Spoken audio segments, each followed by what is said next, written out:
सभी को good morning. Jasvir memorial शिक्षण संस्थान की ऑनलाइन क्लासेज में एक बार फिर से आपका हार्दिक स्वागत है।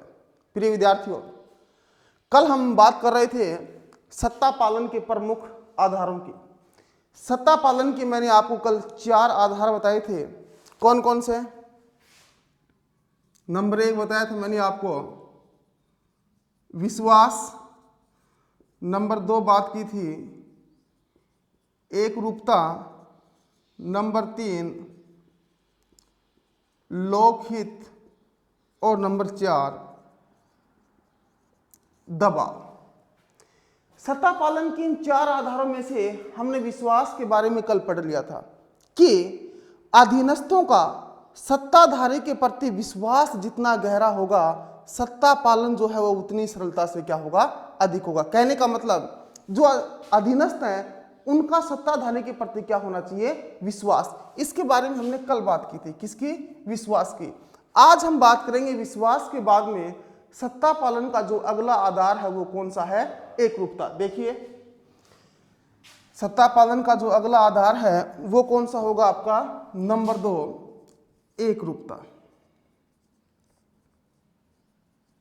एकरूपता, ध्यान से देखना क्या है इसमें। विचारों एवं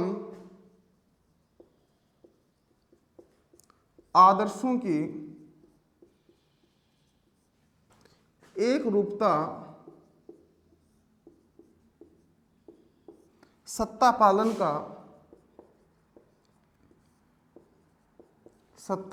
का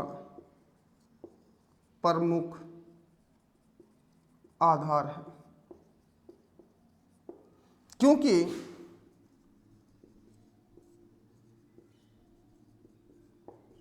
वैचारिक एकरूपता जो है, क्योंकि वैचारिक एकरूपता स्वतः ही आज्ञा पालन की स्थिति पैदा करती है। ध्यान से देखो, मैंने कहा विचारों एवं आदर्शों की एक रूपता ही सत्ता पालन का क्या है, प्रमुख आधार है। या मैं कहूं कि वैचारिक एक रूपता स्वतः ही यानी कि अपने आप ही आज्ञा पालन की क्या करती है, स्थिति प्रदान करती है। मैं कहूं कि स्थिति पैदा करती है। जैसे देखो, वैचारिक एक रूपता यानी कि मैं बात करूं सत्ताधारी और इधर मैं बात करूं अधीनस्थ या मैं कहूं जनता या सामान्य लोग। जब सत्ताधारी और अधीनस्थों में दोनों के विचार क्या होंगे, एक जैसे होंगे। अधीनस्थ और सत्ताधारी के विचार आपस में मिलेंगे जुलेंगे, एक जैसे विचार होंगे। अगर किन्हीं 2 व्यक्तियों के विचार एक जैसे हैं तो निश्चित रूप से वो दोनों व्यक्ति एक दूसरे की बात का क्या करेंगे, मानेंगे एक दूसरे की बात को, या मैं कहूं कि एक दूसरे की आज्ञा का क्या करेंगे, पालन। ठीक उसी प्रकार से हम एकरूपता को समझ सकते हैं कि अगर सत्ताधारी और सामान्य जनता के विचारों में एक रूपता है, उनके विचार उनके आदर्श अगर एक जैसे हैं तो उतनी सरलता से सत्ता का क्या होगा, पालन। तो मैं कह सकता हूं कि विचारों एवं आदर्शों की जो एक रूपता है वो सत्ता पालन का क्या है, प्रमुख आधार। क्योंकि विचारों की जो एक रूपता है वो अपने आप ही सत्ता पालन कहूं या आज्ञा पालन की स्थिति पैदा करती है। इसीलिए अब बात हम करेंगे कि जो विचारों की एक रूपता है, ये विचारों की एक रूपता कब होगी, विचारों की एक रूपता कब होगी, या हमारे विचार एक जैसे कब होंगे। हमारे विचार एक जैसे तब होंगे जब हमारी क्या होगी, विचारधारा क्या होगी, एक जैसी होगी। विचारधारा क्या होगी, एक जैसी। यानी कि अगर हमारी सभी की विचारधारा एक जैसी है तो निश्चित रूप से हमारे विचार भी क्या होंगे, समान होंगे। इसीलिए ही अलग अलग कहूं या विभिन्न राज व्यवस्थाएं अपने लिए कौन कौन सी उदारवाद, समाजवाद आदि विचारधाराओं को अपनाती है। ध्यान से देखो, मैंने कहा कि अगर विचारधारा एक जैसी होगी तो हमारे विचार भी क्या होंगे, एक जैसे होंगे, और विचार एक जैसे होंगे तो हम उतनी सरलता से क्या करेंगे, आज्ञा का पालन। लेकिन ये विचार एक जैसे कब होंगे, जब हमारी विचारधारा क्या होगी, समान होगी। इसीलिए ही विभिन्न राजनीतिक व्यवस्थाएं जो हैं वो अपने लिए कौन कौन सी विचारधारा अपनाती हैं, जैसे उदारवाद कहूं, समाजवाद कहूं, साम्यवाद कहूं, क्योंकि अगर मान लो किसी भी राज व्यवस्था में कौन सी विचारधारा है, उदारवाद है, तो वहां की उदारवाद विचारधारा है, इसका मतलब विचारधारा क्या उनकी एक समान है। और अगर विचारधारा एक समान है तो निश्चित रूप से उनके विचार क्या होंगे, एक जैसे होंगे। और अगर एक जैसे विचार हैं तो सत्ता का पालन उतनी ही क्या होगा, आसानी से। इसी प्रकार समाजवादी विचारधारा, तो सभी लोगों के विचार क्या होंगे, एक जैसे होंगे। कहने का मतलब अगर मैं सीधे तौर पे आपको बताऊं तो विचार और आदर्श अगर सभी के एक जैसे होंगे तो निश्चित रूप से सत्ताधारी के आदेशों की क्या होगी, पालना होगी। तो यह था हमारा सत्ता पालन का दूसरा आधार, क्या, एकरूपता। इससे पहले हमने बात किसकी की थी, विश्वास की।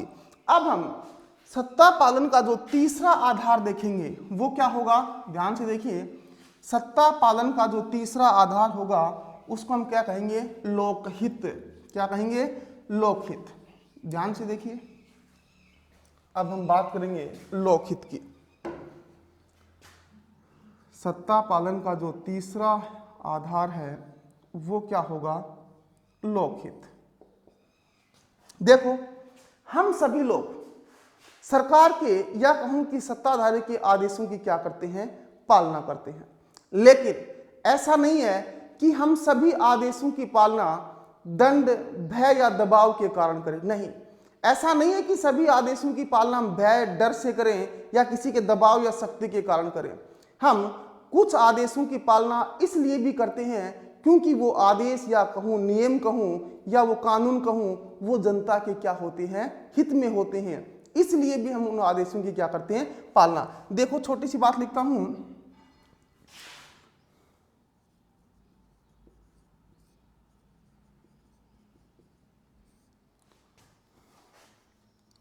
हम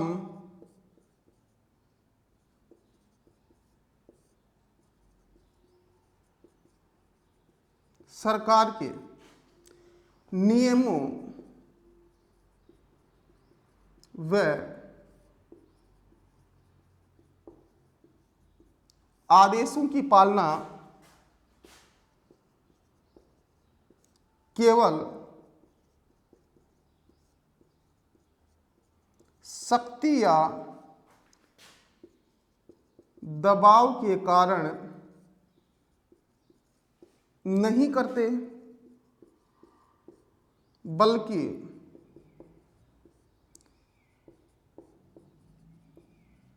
इस कारण भी करते हैं क्योंकि वो नियम या कानून क्या होते हैं, जनता के हित में होते हैं। ध्यान से देखना, मैंने क्या कहा, मैंने कहा लोकहित है, ये भी क्या है, सत्ता पालन का प्रमुख आधार है। लोकहित भी सत्ता पालन का क्या है, प्रमुख आधार। क्यों है लोकहित सत्ता पालन का प्रमुख आधार? इसलिए है क्योंकि हम सभी नियमों की, सभी आदेशों की पालना केवल किसी शक्ति के कारण, किसी दबाव के कारण, या मैं कहूं कि केवल दंड के भय से नहीं करते, बल्कि कुछ नियम आदेशों का पालन हम इसलिए भी करते हैं क्योंकि वो नियम या आदेश जो हैं वो जनता के क्या होते हैं, हित में। जैसे मैं बात करूं, कर जमा करवाना, यानी कि टैक्स जमा करवाना। कर जमा करवाते हैं क्या हम दंड या भय से करते नहीं, बल्कि इसलिए करते हैं कि जनता क्या है, हित में है। मैं कहूं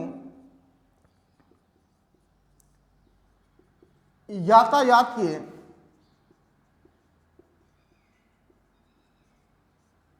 नियमों की पालना करना,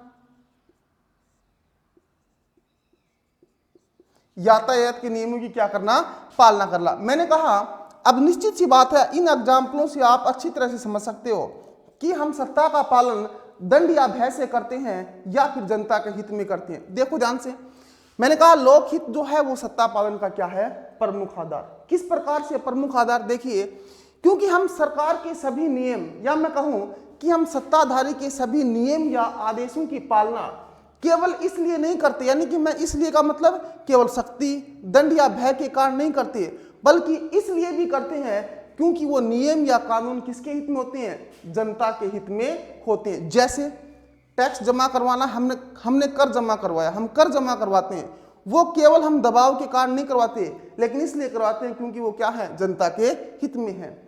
यातायात के नियमों की पालना करना, यातायात के नियमों की पालना हम केवल डर से नहीं करते, बल्कि इसलिए भी करते हैं क्योंकि वो जनता के क्या है, हित में है। तो ये हुआ हमारा सत्ता पालन का तीसरा आधार, नाम क्या था, लोकहित। सत्ता पालन का एक अंतिम आधार बच गया जिसकी हम बात करते हैं, क्या, दबाव। सत्ता पालन का जो तीसरा आधार है वो कौन सा है, दबाव। लेकिन दबाव जो है वो इन तीनों ही आधारों से कुछ अलग है। देखो कैसे अलग है। सत्ता पालन का जो चौथा आधार होगा वो क्या होगा, दबाव, प्रेशर। देखो कैसे, इसका मतलब यह हुआ कि सत्ता पालन करवाने के लिए, या मैं कहूं सत्ता का पालन करवाने के लिए कई बार दबाव का सहारा भी लिया जाता है। किसका सहारा, मैं कहूं दबाव का कहूं, या मैं कहूं कि शक्ति का सहारा भी लिया जाता है। क्योंकि क्यों लिया जाता है, ऐसी क्या जरूरत पड़ गई कि दबाव की आवश्यकता पड़ी। क्योंकि प्रिय विद्यार्थियों, प्रत्येक राज्य व्यवस्था में, या प्रत्येक सरकार में कहूं, प्रत्येक राज्य व्यवस्था में कुछ व्यक्ति ऐसे होते हैं जिन पर सत्ता पालन के अन्य प्रभावों का सत्ता पालन के अन्य आधारों का कोई प्रभाव नहीं होता। सत्ता पालन के अन्य आधारों का जब कोई भी प्रभाव नहीं होता है तो मजबूरन कौन सी स्थिति अपनानी पड़ती है, दबाव की।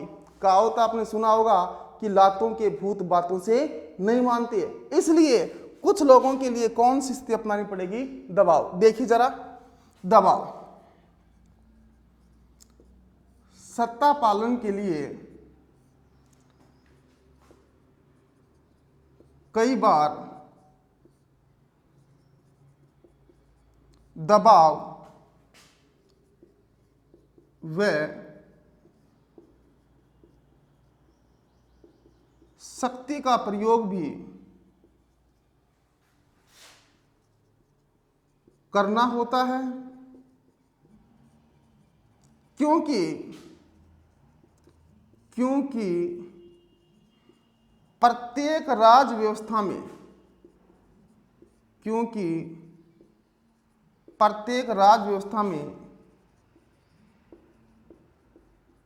कुछ लोग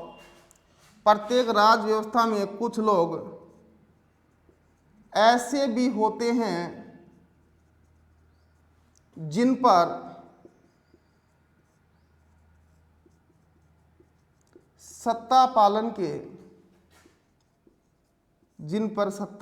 के अन्य आधारों का कम प्रभाव होता है,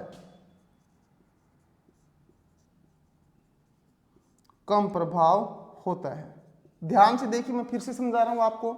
मैंने कहा कि कई बार सरकार को सत्ता का पालन करने के लिए कौन सी स्थिति को अपनाना पड़ता है, दबाव की स्थिति को। क्यों अपनाना क्यों पड़ता है, क्योंकि प्रत्येक राज्य व्यवस्था में कुछ लोग ऐसे होते हैं जिन पर सत्ता पालन के अन्य आधारों का कम प्रभाव होता है। यहां पर एक शब्द आया, अन्य आधार। अन्य आधार का मतलब विश्वास, एकरूपता या लोकहित जैसे आधारों का उन पर कोई प्रभाव नहीं होता। अगर इन आधारों का उन पर कोई प्रभाव नहीं होता, इसलिए मजबूरी में कौन सा तरीका अपनाना पड़ता है, दबाव का। क्योंकि जब वो किसी भी तरह से सत्ता का पालन नहीं करते तो मजबूर में उनके ऊपर दबाव और शक्ति का प्रयोग करना होता है। इसलिए हम कह सकते हैं कि जो चौथा तरीका है दबाव, वो इन तीनों से कुछ क्या है, अलग है। तो सत्ता पालन के हमने 4 आधार बताए आपको। सबसे पहले आधार बताया विश्वास। विश्वास से मैंने कहा कि जब सत्ताधारी और अधीनस्थों के प्रति विश्वास बना रहेगा, या मैं कहूं अधीनस्थों का विश्वास सत्ताधारी के प्रति जितना अधिक गहरा होगा, सत्ता पालन उतनी ही अधिक क्या होगा, सरलता से होगा। दूसरी बात हमने की एक रूपता की। मैंने कहा विचार एवं आदर्शों की एक रूपता जो है वो सत्ता पालन का प्रमुख आधार है। कैसे? क्योंकि अगर सत्ताधारी और अधीनस्थों के बीच में वैचारिक एक रूपता होगी, विचार एक जैसे होंगे, तो सत्ता का पालन क्या होगा, आसानी से होगा। इसीलिए ही विभिन्न राज व्यवस्थाएं उदारवाद, समाजवाद, साम्यवादी जैसी विचारधाराओं को अपनाती हैं। नंबर 3 हमने बात की थी लोकहित की। लोकहित में हमने क्या बताया कि हम प्रत्येक कानून का, या मैं कहूं कि प्रत्येक नियम का पालन केवल दंड या शक्ति के वैसे नहीं करते, बल्कि इसलिए भी करते हैं क्योंकि वो जो कानून है वो जनता के हित में होते हैं। एग्जाम्पल भी दिए हमने आपको, जैसे टैक्स जमा करवाना, यातायात के नियमों की पालना करना। उसी प्रकार से हमने नंबर 4 आधार बताया क्या, दबाव। मैंने कहा कि दबाव है वो तीनों आधारों से जरा कुछ क्या है, अलग। अलग कैसे है? क्योंकि प्रत्येक सरकार में कहूं या प्रत्येक राज व्यवस्था में कुछ लोग ऐसे होते हैं जिन पर सत्ता पालन के अन्य आधारों का कोई प्रभाव नहीं होता, इसलिए मजबूरन उनको कौन सा आधार अपनाना पड़ता है, दबाव। तो ये हुए हमारे सत्ता पालन के प्रमुख आधार। अब सत्ता में एक लास्ट टॉपिक बच गया आपका, वो क्या, सत्ता के रूप, या सत्ता कितने प्रकार की होती है, सत्ता के कौन कौन से रूप हैं, उनके बारे में चर्चा करेंगे। अब हम देखना जरा, एक प्रसिद्ध विद्वान हुए, समाज वैज्ञानिक थे, प्रश्न बहुत महत्वपूर्ण है आपके लिए, जिसका नाम है मैक्स वेबर। मैक्स वेबर सत्ता के प्रमुख रूप, सत्ता के प्रमुख रूप, ध्यान से देखना। अगर मैं सत्ता के प्रमुख रूप की बात करूं तो एक प्रमुख समाज वैज्ञानिक हुए, नाम क्या था, मैक्स वेबर। प्रमुख समाज वैज्ञानिक मैक्स वेबर ने सत्ता के कितने रूप बताए, 3 रूप बताए। ध्यान से देखो, वो सत्ता के 3 रूप कौन कौन से थे, बहुत इंपॉर्टेंट क्वेश्चन है, आ सकता एग्जाम में। नंबर 1,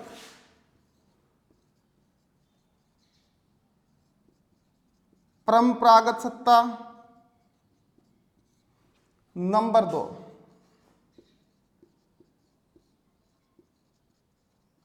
करिश्माई सत्ता। और नंबर 3 की बात करूं, कानूनी तर्क संगत सत्ता। ध्यान से देखो, सबसे पहला छोटा क्वेश्चन की बात करूं मैं आपसे कि प्रमुख समाज वैज्ञानिक मैक्स वेबर ने सत्ता के कितने रूप बताए हैं, तो आपका आंसर होना चाहिए कि प्रमुख समाज वैज्ञानिक मैक्स वेबर ने सत्ता के कितने रूप बताए, 3 रूप। कितने बताए, 3 रूप बताए। कौन कौन से? नंबर 1 परंपरागत सत्ता, नंबर 2 करिश्माई सत्ता, और नंबर 3 की बात करूं मैं तो कानूनी तर्कसंगत सत्ता।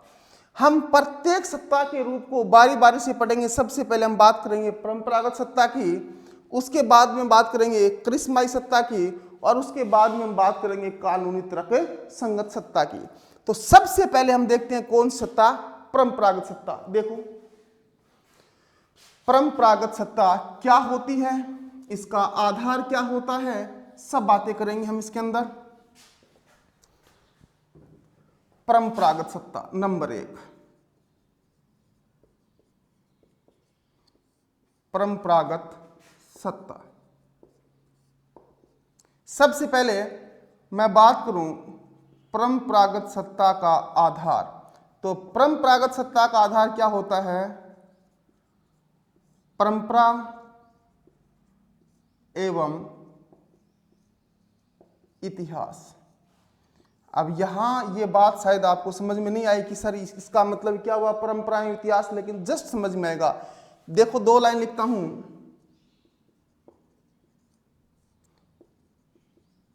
इसकी मान्यता है कि, इसकी मतलब परंपरागत सत्ता की, इसकी मान्यता है कि जो व्यक्ति या वंश परंपरा से सत्ता का प्रयोग कर रहा है, सत्ता का प्रयोग कर रहा है, सत्ता उसी के हाथों में बनी रहनी चाहिए,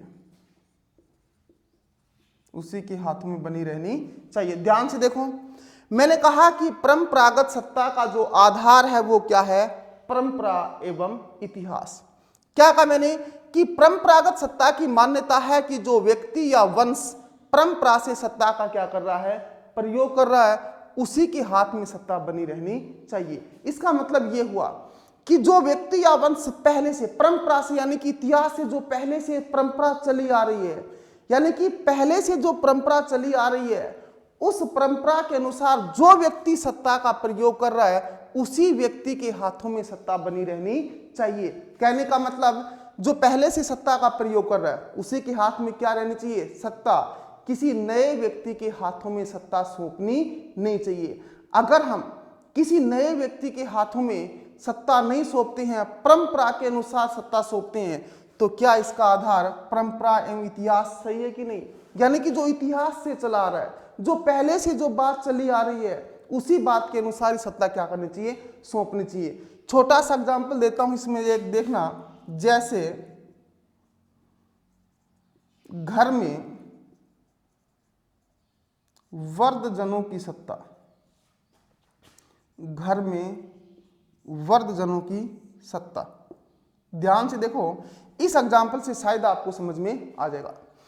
हमारे परिवार में जो सत्ता है, सारी की सारी शक्ति होती है, या मैं कहूं कि हमारे परिवार में जो भी निर्णय लेते हैं वो कौन लेते हैं, जो घर में सबसे क्या होता है, वृद्ध व्यक्ति, बूढ़ा बड़ा व्यक्ति होता है, वो ही घर में सारे के सारे क्या लेते हैं, निर्णय। यानी निर्णय लेने की शक्ति क्या होती है, उन्हीं के हाथ में। क्या छोटे बच्चों के हाथ में कोई निर्णय लेने की शक्ति होती है? नहीं। क्यों नहीं होती? क्योंकि पहले से ये परंपरा चली आ रही है, शुरू से ये परंपरा चली आ रही है। क्या पहले से ही परंपरा चली आ रही है? परंपरा ये चली आ रही है कि जो घर में वृद्धजन होगा, जो बड़ा बूढ़ा होगा, उसी के हाथ में क्या होगी, सत्ता। इसका मतलब मैं कह सकता हूं कि परंपरागत सत्ता जो है, इसका आधार क्या है, परंपरा एवं इतिहास। परंपरा एवं इतिहास, यानी कि परंपरागत सत्ता की मान्यता है कि जो पहले से जो चली आ रही सत्ता, या जो परंपरा पहले से चली आ रही है, उसी व्यक्ति के हाथों में क्या होनी चाहिए, सत्ता। दूसरे शब्दों में कह सकता हूं कि जो व्यक्ति या वंश पहले से क्या कर रहा है, सत्ता का प्रयोग कर रहा है, उसी के हाथों में सत्ता बनी रहनी चाहिए। इसके बाद में हम बात करेंगे किसकी, करिश्माई सत्ता की। ध्यान से देखो, नंबर 2 बात करेंगे हम किसकी, करिश्माई सत्ता की। देखो,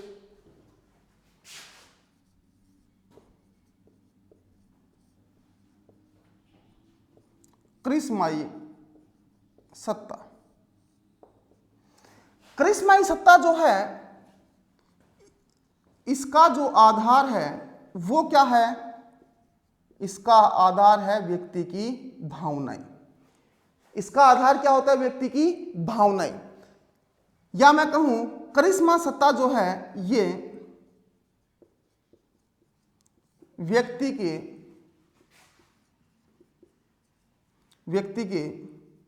व्यक्तिगत गुणों, व्यक्ति के व्यक्तिगत गुणों एवं चमत्कार पर आधारित होती है, चमत्कार पर आधारित होती है। देखो ध्यान से, मैंने कहा कि करिश्माई सत्ता का जो आधार है वो व्यक्ति की क्या होती है, भावना, या मैं कहूं कि ये जो करिश्माई सत्ता है ये व्यक्ति के व्यक्तिगत गुणों एवं चमत्कार पर क्या होती है, आधारित। जैसे अगर किसी का व्यक्तित्व बहुत अच्छा, उसके व्यक्तित्व के गुण बहुत अच्छे हैं, तो उस व्यक्ति के इशारों पर जनता जो है वो बड़े से बड़ा क्या कर सकती है, काम कर सकती है। या मैं कहूं कि जनता जो है उस सत्ताधारी के लिए बड़े से बड़ा क्या कर सकती है, त्याग कर सकती है। क्यों? क्योंकि उस सत्ताधारी की भावनाएं जो हैं वो किससे जुड़ी हैं, जनता से। अगर सत्ताधारी की भावनाएं जनता से जुड़ी हैं तो निश्चित रूप से वो सत्ताधारी जो है, या मैं कहूं उस सत्ताधारी के लिए जो जनता है वो बड़े से बड़ा क्या कर सकती है, त्याग। जैसे भारत में करिश्माई सत्ता के कई उदाहरण हैं, नाम ले लूं आपके सामने। Number 1 Mahatma Gandhi, number 2 Pandit Jawaharlal Nehru, number 3 Indira Gandhi, number 4 Atal Bihari Vajpayee, और अगर नंबर 5 की बात करूं तो हमारे वर्तमान प्रधानमंत्री कौन, नरेंद्र मोदी। ये जो है ये करिश्माई सत्ता के कुछ क्या है, प्रमुख उदाहरण। क्योंकि ये वो नेता हैं जिन्होंने अपनी भावनाओं से जनता का मन को मोह लिया, यानी कि इनके कारण या इन्होंने जो भी निर्णय लिया उस निर्णय को जनता ने माना और जनता ने अपनी मर्जी से क्या किया, स्वीकार किया। ये करिश्माई सत्ता के वो उदाहरण हैं जिनके लिए जनता बड़े से बड़ा क्या कर सकती है, त्याग। तो एक बार मैं रिवीजन करता हूं कि करिश्माई सत्ता का जो आधार है वो क्या है, भावना, यानी कि करिश्माई सत्ता व्यक्ति के व्यक्तिगत गुणों और चमत्कार पर क्या होती है, आधारित। करिश्माई सत्ता के अंतर्गत कोई भी सत्ताधारी का अगर व्यक्तित्व या गुण उसके चमत्कारिक हैं तो उस व्यक्ति के लिए, उस सत्ताधारी के लिए जनता बड़े से बड़ा क्या कर सकती है, त्याग कर सकती है। हमारे भारत में करिश्माई सत्ता के मैंने कुछ एग्जाम्पल दिए, महात्मा गांधी, जवाहरलाल नेहरू, इंदिरा गांधी, अटल बिहारी वाजपेयी और वर्तमान प्रधानमंत्री नरेंद्र मोदी। तीसरी आपको सत्ता का जो तीसरा रूप रह गया वो रह गया कानूनी तर्कसंगत सत्ता, जिसकी बात करेंगे हम अगले वीडियो में। आशा करता हूं कि सत्ता के जो रूप बताए या सत्ता पालन के जो आधार बताए आपको समझ में आ गए होंगे। घर पे इसको आराम से रिवाइज करना। सभी को बहुत बहुत धन्यवाद।